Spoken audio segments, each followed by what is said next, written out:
été directrice adjointe départementale des opérations à la protection civile d'Ille-et-Vilaine en Bretagne.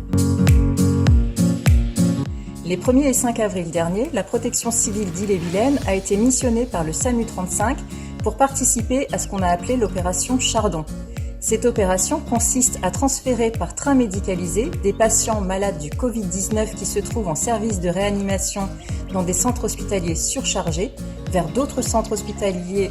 Les 1er et 5 avril, ce sont donc 26 patients qui ont été transférés de la région parisienne vers l'Ille-et-Vilaine. Ces patients sont arrivés par train médicalisé à en gare de Rennes.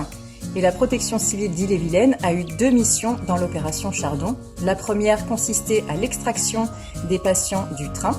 Il faut savoir que ce sont des patients lourdement médicalisés qui se trouvaient sous respirateur artificiel et que nos bénévoles ont dû évoluer dans un environnement qui est peu propice au brancardage.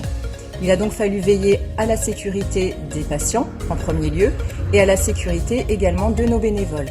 La deuxième mission, à l'issue de l'extraction des patients du train, consistait pour la protection civile d'Ille-et-Vilaine à transférer par VPSP certains de ces patients vers le centre hospitalier universitaire de Rennes.